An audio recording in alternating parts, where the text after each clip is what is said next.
All Game Changers founder and leader, DUDUZANE ZUMA, is going to talk to us a little bit about the founding of the political party, the essence of the political party, the principles, ideologies of the political party, and more importantly, South Africa. You know how I feel about this. Why is it that they deserve your vote?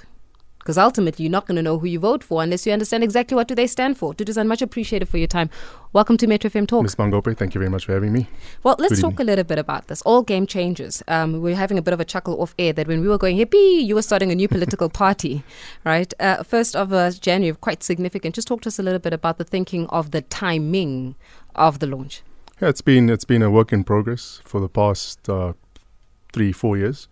And we felt it's the right time. It's an election year. It's time to get cracking. Yeah. No better time to do it than the beginning of the year. You know, as part of our New Year's resolutions. There's been a lot of talk. There's been a lot of speculation, and we just wanted to put our flag in the ground. We're here. And you're just saying you're part of that decision making that South Africans have to undergo to decide which political party or potential individual they put in power. Pardon me, I missed that. I'm saying you're the one that's putting your stake in the ground, saying you want to be considered in the pool of political parties to be considered, as well as political leaders to be considered for the top job, the presidency. Yeah, and not just politics, but I think just a complete mindset change. That's the most important thing. Elections, they come, they go, they come around again. But right now I feel like people need to change the mindset, need to change the narrative, the language, the way we engage each other. So that is our main journey. Well, let's talk a little bit and go deeper with All Game Changers, because it's said to be formed due to becoming increasingly dissatisfied with the status quo and approach to South Africa's challenges that were not yielding results, right? As per the manifesto, which specific aspects of the status quo are you challenging? I think firstly, it's just the whole idea of how government runs, the way it's set up, its systems, slow decision-making capacity, people that, overstay their welcome. I think we need more younger, fresher, new ideas. And when I say young, it's not just in age, but in thinking as well. Because people just think we just out here fighting old people. No, that's not what we're doing. There are challenges that need to be sorted out today with today's thinking, with today's tools. And that's what we advocate. And, being a passenger in the backseat, looking at what's happening, criticizing, throwing stones is not good enough. I think South Africa has become a society of just complaining and not willing to stand up and take action. So you think that the governance of this country is significantly flawed? Or the governance and the way our society interacts with government. So you're saying that the ANC has failed? That's not what I'm saying. I'm saying that the AGC is going to succeed. Has the ANC failed? That's up to you. You can ask them that question. I'm not going to answer on their behalf. From my side, I'm looking to the future. If you're going to change the status quo, you can't change something unless you're dissatisfied with the current present status quo, right? So why are you changing it? If it works, why fix it? We are future thinking. People like playing the blame game. We're not here to play the blame game. We're not here to point fingers. Things are definitely not right. We all understand that. What we're saying is we're not worried about who's in the system, who's done what. What we're saying is the next 50, 100 years, let's chart to that path. I'm going to labor on that point a little bit about not being concerned about who's in the system, because the truth is, unless you understand the flaws of the system, you can't fix them. And unless you understand which political party, which is the governing party, and the mandates and the policies that were implemented, whether to the benefit or to the depreciation of the system, you can't fix it, right? So it's about acknowledging what is wrong within the governance system, current governance system. And I'm sure you and I can appreciate the fact that there's no running away from the fact that 100%. The governance structure or the governing party of the Republic of South Africa right now is the African National Congress. We all know what's wrong. What are we doing to fix it? That's all we say. We're not here to point fingers. Let's look at the future. Let's chart a new path. Which parts of the politics are wrong? There's a few things, and I think we all have common ground in that. One is leadership structures. 2 are actual leaders, which we are all responsible for placing there or not placing there. And thirdly is just the way things are run. I think it's very archaic, it's very old school. We just need to switch it up, and that's all we say. So our leaders are falling short of being able to maximize on the potential of the Republic. That is super clear. We fully agree on that, yes. Okay, but our leaders are still those that are governing us, right? Yeah, and from multiple different parties, 100%. Okay, but then also your father was part of that leadership, right? That's correct. And in that, so does that not mean that as part of the leadership, does that not mean he also failed in his mandate in being able to fully capacitate and maximize the potential of South African because he was that leader? Yeah, so personalizing it, we can all do that, but it's collectively. There's a governing party There are people that sit within those governing structures. There's a party head, and being the face of it and being the name, he definitely is going to take that pressure. But it's a collective decision. It's a collective outcome, and that's why we're here, because of a bunch of people that didn't deliver. That didn't deliver. Up until Does your this point, father get counted in the people that did not deliver? It's part of the collective. It's the ANC. It's one government, 100%. Not so he just gets him. counted in it? Yes, he has to. He was a former president of this country. There's some milestones. There's been some great milestones that have been reached, but it's clear that things are not working. He's been part of it, 100%. So he has been part of the problem within the governance of this country? He is one of many people that have been part of the governance. Yes. Problem of the governance? He's been one of many people. Okay. When it comes to understanding the approach, for example, not yielding results, right? And you were speaking about how there's an approach of not yielding results, and therefore, how do you intend on changing the approach of governance? Because I read the entire manifesto, and speaking to the approach that will maximize and yield results, you make significant inferences to young people and the youth voice. How will that work and manifest itself on a practical level? So practically, I think just the way that governance is seen and the way that the government runs needs to be almost privatized. Structures, making it less top-heavy. So, just getting, once again, decision-making capacity. What I feel is probably the biggest issue we have in our governance in this country is the turnaround time, decision-making. Implementing, I mean, that's what it boils down to, whether you talk about service delivery, whether you talk about accountability. Unless we get from point A to point B in the quickest possible time, that's an issue. And that is the major point that we drive. How are we going to get people that are able to do so, that know how to do so, that are not afraid to do so, into those positions to get it done? DUDUZANE ZUMA is in conversation with us this evening. Of course, it is all about the AGC, All Game Changers. They're going to convince you to vote for them. Ask him questions, send in your voice notes, give us a call. This is, as I said, this is your republic, this is your conversation. We'll talk some more after the break. Metro FM. Yeah, it's where you want to be. Can we just talk? Metro FM Talk with Faith Mangope. Monday to Thursday, 7 p.m. to 9 p.m. It's 23 minutes after 7 o'clock. Of course, we're in conversation with the leader of All Game Changers. DUDUZANE ZUMA joins us. Launched the political party on the 1st of January 2024, saying it's time for us to do things differently in this country. His aim, his agenda this evening is to, like all political parties we've invited into this platform, convince you to vote for his political party. I want us to go through just a certain aspects of it, and I know that you touch base on it, but it will be grateful for especially our greater discourse to actually hear them. There's certain pillars and focus areas that have been listed by the All Game Changers, right? Land reform, governance, sustainable and scalable energy mix, education, law enforcement, healthcare, reindustrialization, infrastructure, agriculture, which we'll go through as together. Let's start with this issue around land reform. A lot of political parties that have sat in this very same seat have either said we believe in land expropriation without compensation. We believe in that the land has been unequally distributed and we needs to go back into black hands. What do you believe about the land? No, so I fully agree with the people that have said that when it comes to the issue of the land and the history that comes with it. But what I'm saying is redistribution with compensation. You're not just going to take people's land and then things are not going to happen. But was it ever their land? No, that you need to tell me that, was it? No. Well, so what must happen if you look at the historical context of of South Africa, right? I mean, you know this. No, the historical context of South Africa, right? That's what it is, yeah. Yeah, how land was never given. Land was never purchased freely. Land was obtained through the forced removal of black people from land that they owned. Fully agree with that. Right? So now, years later, let's say we couple the colonization with 1948 and the dawn of apartheid into where we are right now. If you're saying that we can't take people away from their land, was it ever really their land? It was stolen land, wasn't it? Okay, so why don't people have their land back? Because of the systems of governance that have not allowed for, unfortunately, the playing field to be equal. No, it's because of the economy. That's as simple as it is. The way that the world works is if you take land from people, as much as we this far in where we are in 2024, there will be trouble. Land is what the economy is based on. Land, you own it, you lease it, you rent it, you develop it, you farm in it. Once you start messing about with the land, you take a look around the world. Where have you seen people taking away land from people and there hasn't been any any retribution. Hasn't worked. It's not going to work here. So everyone that sits here is being very dishonest. Is it a historical issue? 100%. I'm not disputing that. It affects some of us as well. We also got people in various parts of the country. But is the solution taking land from people and redistributing it and expecting not to compensate people? Definitely not. It's not going to work. How do you see compensation playing out? Fair value. So land, willing fair buyer, value, willing seller. Yeah, simple as that. There's no other way that's going to work. I can guarantee you that. We can come back if you're still here in 10 years' time. We'll be having this conversation. Not going to happen. So land reform with you, it's willing seller, willing buyer. 100%.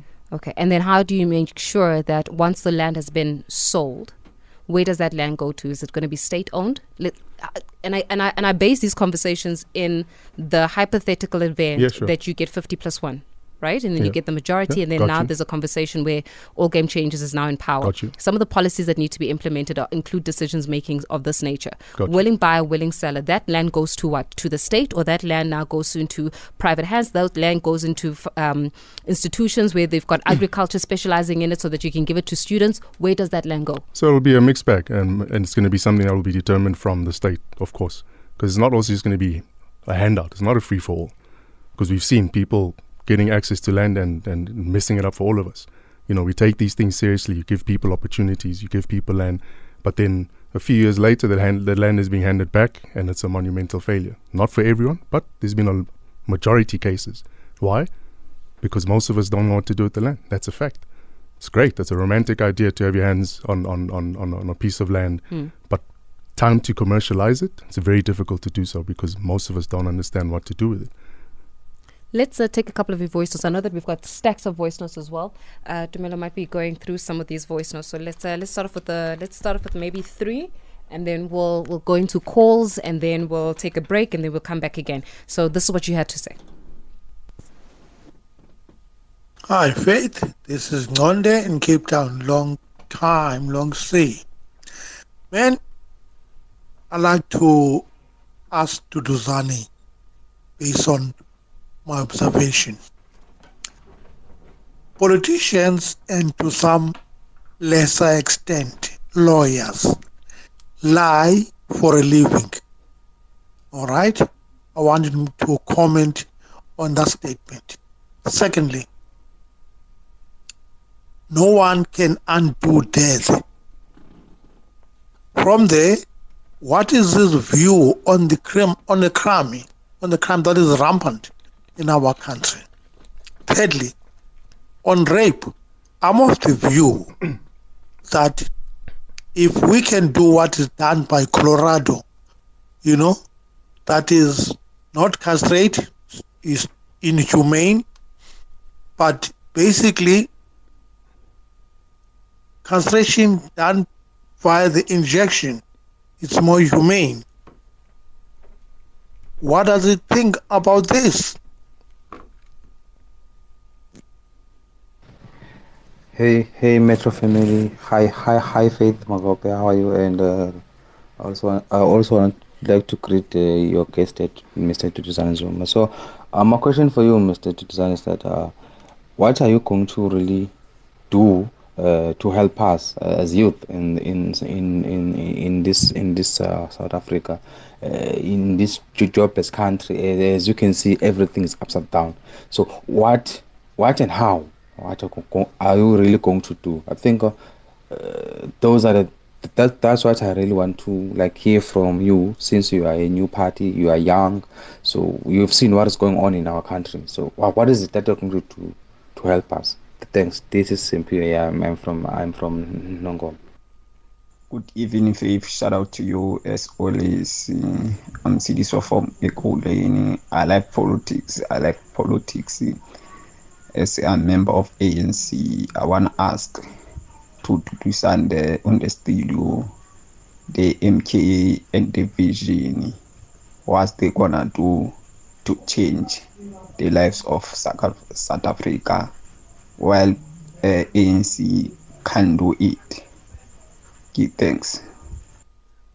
Okay, good evening, Faith. Hey, my question is one to this guy.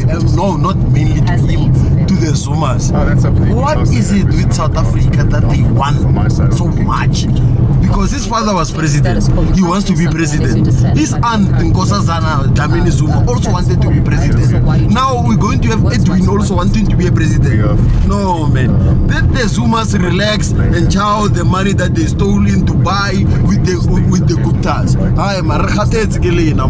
Please, you're not getting my ex. Forget about it. Sorry for the language. I'm going to labor on that point a little bit.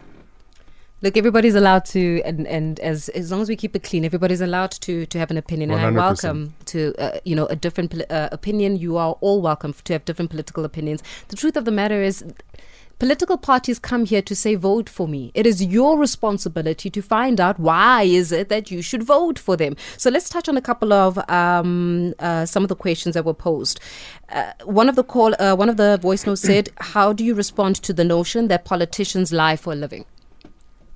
Well, I'm a businessman. Let's start there. I've just involved myself in the political space, and I don't term myself a politician. I'm a businessman who's trying to make a difference in our country. So politicians lying, everyone's entitled to their own opinions. Yes, there's a lot of people that have spoken a whole bunch of hot wind. Others haven't. So I think it's just a matter of opinion. So, I'm not going to get into that. I'm a businessman. I've plied my trade in the business field. I've made my successes, my losses in the business field, and I'm stepping into the political world. So for me to be termed as a politician, and the insinuation that, because I see what he's trying to do, I'm not going to entertain that. Let's talk a little bit about crime, which is also part of your pillars as well, in terms of crime and the law enforcement and defense. In practical terms, what does that look like, being able to fight and win against the rampant crime in this country? Right, so it's a few pillars. The first one being society, the number one. Before law enforcement, people, South African people, need to take the issue of crime a whole lot more serious. Because in most cases, people know who the criminals are in their communities, wherever you go in the country. Everyone knows who the drug lord is, everyone knows who the hitman is, everyone knows who's been doing the most. So unless we're honest with ourselves within our communities, we can't expect law enforcement to, by the time they come, there's all sorts of alibis, everyone's covering for everybody. So law enforcement is a secondary part of resolving this issue. So what we are saying with fighting crime is you have a dormant defense force. They need to be part of the crime fighting strategy. Yes, they're the last line of defense when it comes to sorting out issues of protecting our borders and our sovereignty. But in this case, we're at war. We need to resolve these issues, and they need to be part of the plan in supporting South African police, as well as the judicial system, NPA, and just making sure that everything runs optimally. When it comes to the South African police services, I think training. We've seen there's a lack of professionalism in some cases. We've all visited police stations. Just looking at the actual infrastructure, it's terrible. Most police stations are not up to standard. That's just as simple as it is. You don't have an up to standard police station. You don't have an up to standard policing service. You look at the forensics labs. It's dwindled over a period of time. So if you look at the turnaround time once again of crime fighting and getting a conviction rate, it's become nearly impossible because that portion of law enforcement is lacking. And then finally, just good old-fashioned training and discipline. If you're not willing to be a police officer that's disciplined, that's respectful to society, you shouldn't be there. And we shouldn't be afraid to let go of people. That's as simple as it is. Whether your family, whether you're liked or not, if you're not there and you're not there to serve your country, show you the door. We'd rather have 5,000 serious police men and women than 50,000 who are just harassing South African citizens who are not playing their part. We need to hold our society to high standards, and we need to hold our law enforcement to high standards. Once again, it boils down to accountability. Does that mean that you would be proposing a reprioritization of budget? Most definitely. Structural reform is right up there, across the board. Education, that's what we speak about when we speak about the status quo. So 50+1, you get it, right? And you become the political party that's going to take us into the next 5 years. What's top of the agenda? the number one agenda item for the reprioritized budget, what is DUDUZANE ZUMA's legacy of a reprioritized budget? That would be spending a whole lot more on infrastructure. And that infrastructure speaks to ports, rail, roads. Without that, we have no economy. We don't have a country. So if we're not able to move goods, we're not able to build businesses, we're not able to hire people, we're going nowhere. So definitely infrastructure. And that infrastructure is tied in fundamentally with reindustrializing our country. Those are the two things. I want to speak in a minute later on crime because it also speaks to the next voice note. Though the gentleman may have worded it in a much more, maybe a bit too blunt, but what is fundamentally saying, and help us understand this, the legacy, right? The Zuma legacy of recent years. The Zuma legacy is often associated with terms like 9 wasted years, with terms like corrupt, with terms like failing to show up at the Zondo Commission, subsequently being arrested and incarcerated for it, right? With terms like Guptas, with terms like we're still trying to get the Guptas back, with terms like you stole money from South African citizens and South African taxpayers and off to Dubai you went, with terms like Nkandla Gate, and then it was issues around the fire pool, the famous fire pool that refuses to leave us alone.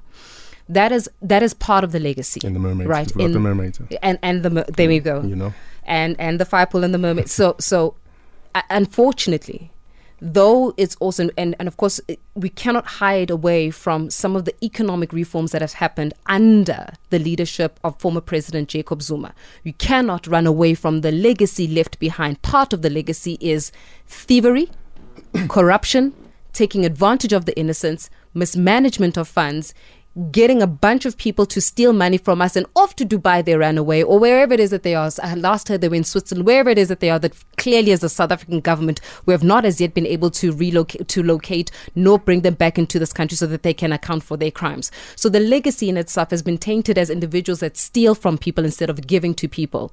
You, just by birth, fall under that name and fall under that legacy. And people would say, but then hang on a second, why must we trust you? Because your legacy and the legacy of Zuma speaks of crime, corruption, thieving, stealing, Guptas who refuse to come back. Where are the Guptas? They're not here, right? And yet you are saying that you want to run for political headship and you want to run for president of this country. Meanwhile, this is the legacy that unfortunately is still very new to South Africans. So why should South Africans trust yet another Zuma to be in power if a lot of them feel as though a Zuma in power meant the country suffering and having funds stolen from the Republic? So, like I said, matter of opinion. There's a whole host of things that you spoke about. I can only speak about what is relevant to me. Firstly, I'm 41 years old. I still have a long life ahead of me. So legacy-wise, I haven't even started. So let's not even talk about that. I'm here to build my own legacy. I've started. I'm not even halfway there. I've still got a long way to go. Secondly, all those questions, direct them to the people that are responsible for it. The only thing that you've spoken about that might have anything to do with me are the Guptas. That's it. I'm here. I lived in Dubai 100%, but I'm sitting in this wonderful studio. I'm a free man. So all those allegations, people like just talking smack. Guys, I've been through the mill. I've attended my court cases. I haven't ducked from anybody. I haven't absconded. I haven't been a fugitive. There have been cases that I've won. There's been cases that have been dropped. So all of that, throw that in the rubbish bin. You're not going to throw that at me. Try that somewhere else. I'm as innocent as they come. That's why I'm sitting here. So if people are going to talk about legacy, I'm not going to take that. I'm here. Enjoy the show. It's going to be a long ride. I'm going to be here. I'm not going anywhere. So if you have a problem with me, that's cool. Join the queue. But there are a lot of people that are riding with me, and those are the people that I'm riding for. Let's take some of your calls. Let me start off in Midrand. I'm going to take a break afterwards. Bipelo in Midrand. Bipelo, hi. Oh, hi, Faith. Yes, sir. I'm very well, thanks, and you, sir. Go ahead. I just have 2 questions for DUDUZANE. So let's assume maybe he's the kingmaker next year. That is, maybe he gets a 7%. Which party would he rather go into coalition with among the top 4? Include the MK there as well. Okay, so ANC, DA, EFF, and then MK. MK, yes. Okay, all right. People. And then on the issue of, I think I've read somewhere that he was born in Mozambique. So what does he think of the open border thing? Got you. Much appreciated, Wipula. Can I take one more call before I go to a break very quickly? Thank you very much. Let me go to Durban. Linda, hi. Hi, how are you? I'm very well, thanks, and you, sir. Go ahead. I'm good. Yeah, actually, I was going to ask DUDUZANE that I'm staying at the development area. So what I did, I just opened the company, which is an enterprise. So what I want to know is how can I be able to get funding? Because there's more. You know what, Linda? Tell you what, Papa. I'm gonna phone you again because that line is not too good. We're gonna phone you again. We're gonna make sure that your voice is heard, and then when we come back, we've got more voice notes as well. Linda, hang on tight. We're gonna give you a call back, and let's get your questions posed. And listen, keep them coming. DUDUZANE ZUMA is in conversation with us this evening, and of course, once again, it's about yet another political party who says you must vote for them. The question that you need to ask them is why, so that they can answer you. 41 minutes after 7 o'clock. Metro FM is where you want to be. Can we just talk? Metro FM Talk with Faith Mangope. Monday to Thursday, 7 p.m. to 9 p.m. It's 43 minutes after 7 o'clock. We're still in conversation with DUDUZANE ZUMA. He is in conversation with us this evening as the All Game Changers founder and leader. You get an opportunity as well to ask him some of your questions. Let's answer some of these questions. Issues around coalition. The first one. If you were to get into a coalition, who would you get into a coalition with? The ANC, the DA, the EFF, or Umkhonto weSizwe? Firstly, I think coalitions are a farce. I don't think they'll work in this country, unfortunately. Too many differences, too many opinions, too many avenues to final destination. But at the end of the day, we understand that we have to go through the cycle, and we'll go through that cycle. We work with whoever's willing to work with us.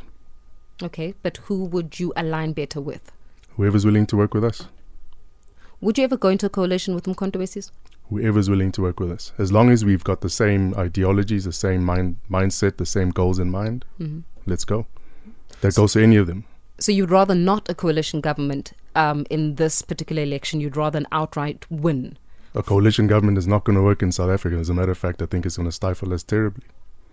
Do you think that we're not a mature enough democracy to be able to implement a coalition, or do you believe that coalitions just in ordinary terms do not work? No, in South Africa. South Africa is unlike any place in the world. We have too many differences, culturally, religiously, racially, ideologically. So, I mean, we've seen it. We've spoken about this before local government. We're seeing it at local government level. We're going to see it at national level.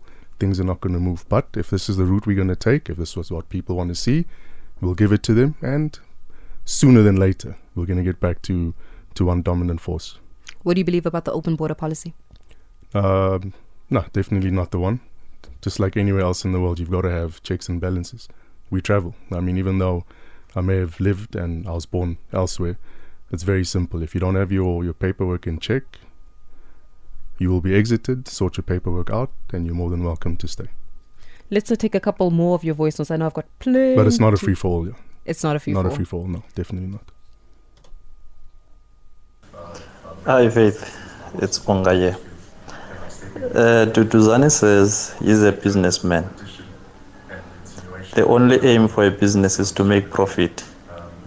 So now, what is it that he's hoping to achieve by joining the politics?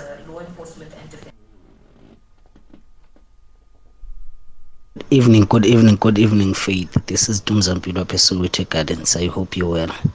Thank you so much for Seselo DUDUZANE studio. Yeah, DUDUZANE, I believe in him a lot, especially when it comes to business. I follow him like he's goodish. I'm just not sure about the politics. But politics, maybe he will make a difference. My question is, ubabake, our former president Ubaba Zuma, involved with MK, yena une yakhe ipart. How is this going to work? What is his mission like? What is he trying to do? Like, what we should expect from him? Ne party yakhe yini anazoyenza different from the rest of amanye politicians? Evening, Faith. Good evening, DUDUZANE. This is Tabang. I don't have a question per se. It's just a remark and maybe a plead for, let me say, help. It's related to the development of the energy sector of South Africa. I've been having this innovative idea on how to help South Africa with this energy issue that they're having.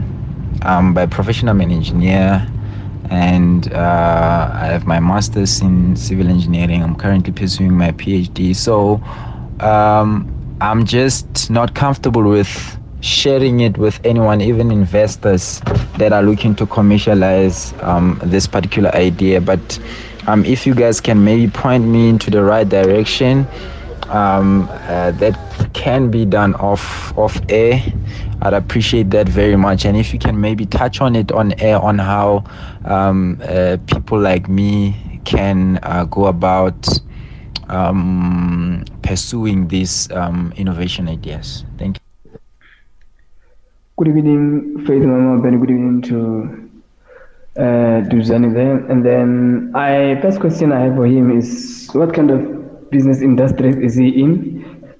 And then another question is, in regard to economic development and rural development, how is he planning on improving the economic development in the rural areas, especially because that's where we are neglected. We are only seen when they're looking for votes. And another thing is, I admire his mentality, man. I admire the man who is abused for things he didn't do, but he's still here.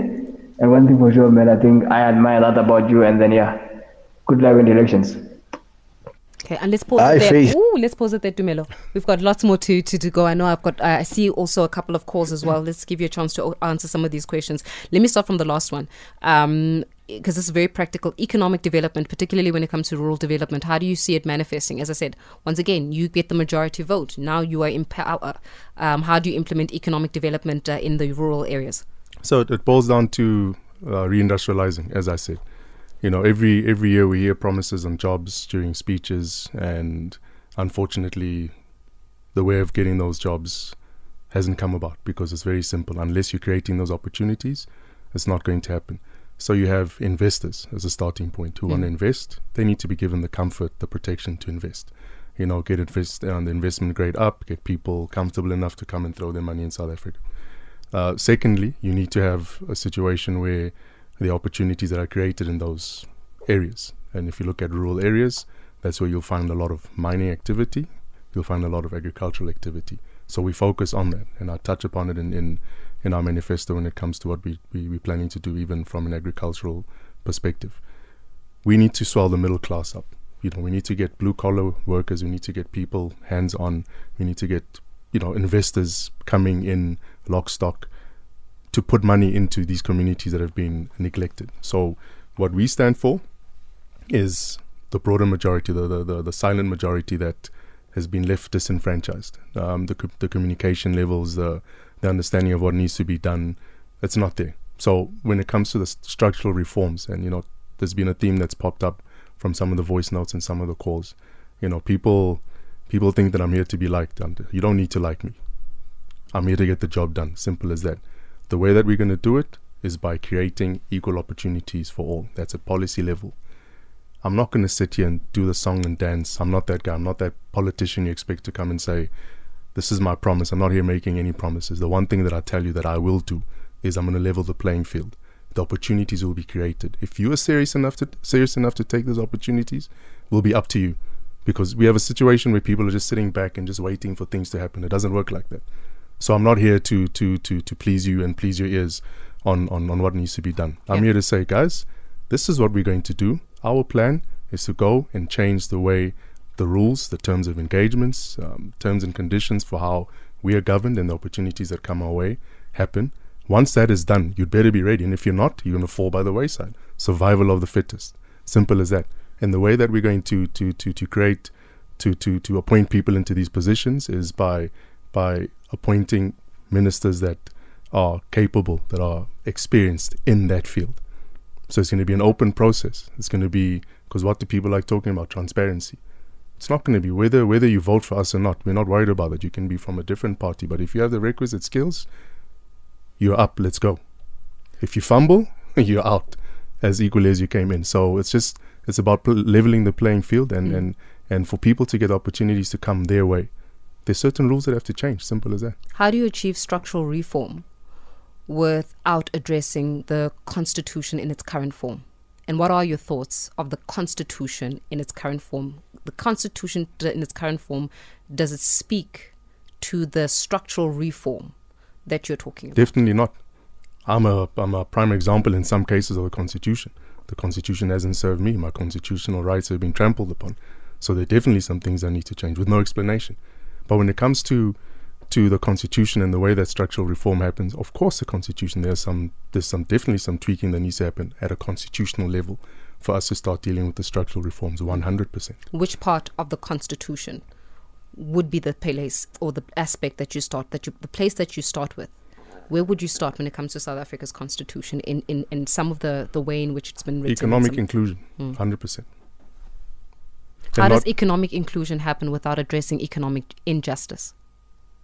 We just need to change the rules, because at the end of the day, the rule book is what governs us. So as long as we change the rule book, everything follows. If we keep having these conversations and trying to be romantic about what is obvious, then we're going to keep having these conversations. Let's take a couple of your calls. Let me go to Ruben in Johannesburg. Ruben, hi. Oh, Ruben, you have disappeared. Let's get you also back there, Ruben, as well. I know that I've got lots of you want to. Okay, let's play some more voice notes as well. I'm being signaled. Play more voice notes. Okay, let's play voice notes. Hey, Faith, the girl. Love that guy in the studio. I believe in him and his vision and his ways of thinking. It's the one. The part that scares me is the businessman part. You know why? It triggers us because right now in South Africa, we are being led by a businessman. Look at the mess and turmoil that we are in. Is he going to do things differently from Cyril, or are we just moving from one businessman to another? Like, what is happening? Hi, Faith. Just wanted to ask Zuma, Guti, their mission, all of them, it's very clear. They want to unseat the ANC. Now, EFF is growing very fast. It's been 10 years now. Why don't they all join EFF to unseat the ANC? Or is it because they all want power? Nobody wants to be led. Thank you, Faith. All right, thank you, guys. All right, let me pose it there, give you an opportunity to answer some more of your questions. So first, let's deal with one of our listeners, Trigger. You know, she says that she feels triggered. As soon as she hears businessman, we're currently being led by a businessman. And she says, are you going to be a similar businessman where it's not so business as usual when you come into power? What makes you so different? What makes me different is I'm current. I'm not old school. What makes me different is I understand the challenges of today, the needs of today, for today. Not old school. And if you look at what we say in our documents, it's the approach is completely different to what a lot of other people are saying. If you look at the approach, and it's practical, it's not theory. People will try and say, no, it's promises, this and that. Like I said, we're not here to promise anything. Those are facts. That's the way things happen. That's the way things work in the world. You take a look at the document. If we do not institute those steps, it's the same old. So now, if we're complaining about someone being a businessman and he's messed up the country, that's for them to answer. It's not for me. I mean, at the end of the day, there's only a handful of people that can govern. You know, and it will rotate. Whether it's a businessman, whether it's an actor, whether it's a comedian, whether it's a former sports star. It is what it is. But for the current fix today, it's a business fix. It's definitely not going to be a political fix. And like I said, I'm not a politician. I'm not here to talk the politics. I'm not here to get the loudest chair in the room. We're here to get things done. And if you look at the document, it speaks to that.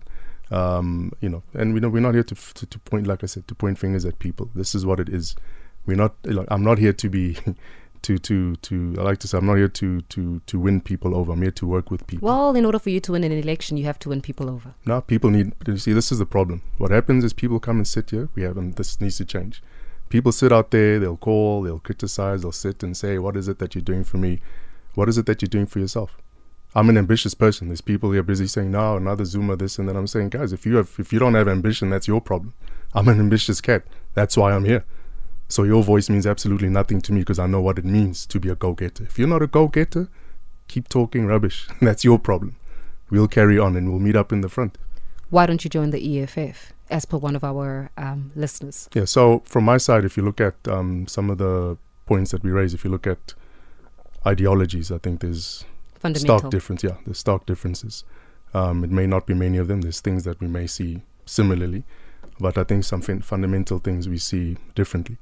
And I think it's a new time. I've said this once before. I don't like I said, speaking about other people, but we're here to deal with politics of inspiration, not desperation. There are a lot of people saying desperate things out there, and it's not on. We're not those people, and that's why we're not joining anyone else. We're starting our own thing. I've got about 2 minutes left, but I have to ask you around youth unemployment. It is sitting at an exorbitant amount, and the way that your manifesto is geared, it's geared significantly to challenging or to encouraging the youth voice to be active in their political discourse. So there's a lot of your manifesto is actually, it's aligned with youth ideologies, sure. Right? In that, how then do you practically see the eradication, or at least the decreasing, significant marginal decreasing of youth unemployment in this country? Because technically that's who might vote for you. These young people that are so tired of everything happening the same old way and nothing changing. So as I spoke on it, reindustrialization. That's as simple as it is. There's nothing else that's going to get jobs immediately and long term, and building career paths for the young disenfranchised population of our country. We have to get things going. We have to boost the mining capacity. We have to boost the ports and the import export of freight. We need to get our railway networks in order. And when I'm saying this takes work.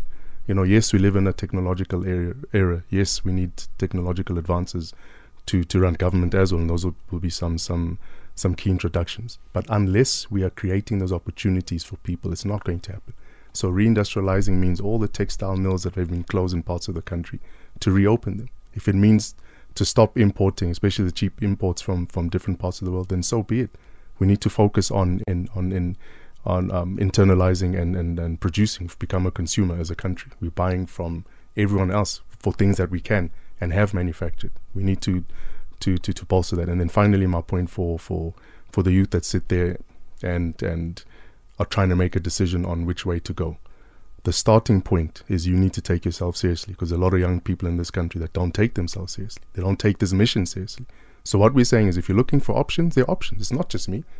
There's some other options, and hopefully there'll be more people that pop up. Doesn't have to be me, but I'm saying I've taken a look around. I don't see anyone else. It's a thankless job. Sitting here, people, throwing stones, but it's cool. Some of us will take it. I'll take it. So the youth need to stand up and take themselves seriously. If you look at them changing the plight of where they're going, the voting poll is one of the starting points. If they're not happy with who's there, what is there, they need to take that fight up. They can't just sit and wait. And this is what's happening. We're sitting, we're waiting, we're complaining, we don't like this person, we wish there was an option. Guys, get yourselves together, rally up, squad up. You don't have to vote for me. It's not going to change my life. All I'm saying is, there is a mission at hand. I understand the mission. I'm part of the problem solving, and you guys need to jump on board. And it doesn't have to be on board what it is that we're doing, but the broader theme of South Africa changing. Everyone needs to stand up. You certainly brought through a youth flair to this conversation. You said the word squad up. I have never heard the word squad up ever. I feel like that needs to be like a promo. That was a promo moment. Squad up. Listen, you certainly no, really, you showed my age very quickly. Like, what is he saying? Squad up. What is squadding up? Very quickly before I let you go, the also allegations, and you're going to give us clarity on that yes, you did business with the Guptas, correct? That is super correct. Okay, you did business with the Guptas. Yes. The Guptas have fled, right? They've left the country. They've left the country. Yes. Where are the Guptas? I've got no idea. When you speak to them... But you did business with them? 100% did. I haven't seen them. I haven't spoken to them in some time. I'm on my own mission, as you can see. So what, business disintegrated? Business was taken away. It didn't disintegrate. Business was taken away? 100%. There was allegations. Everything that I worked hard on building was taken away. Poof, gone. Billions in value, gone. No one has to answer. Do you believe that the Guptas have got something to answer to South Africans? No, that's up to you guys to decide. I've answered what I can. I speak for myself. DUDUZANE ZUMA, much appreciated for your time this Thank evening. you very much, Ms. Mangope. I appreciate you and your time and your viewers and listeners. Thank you very much. Metro FM, it's where you want to be.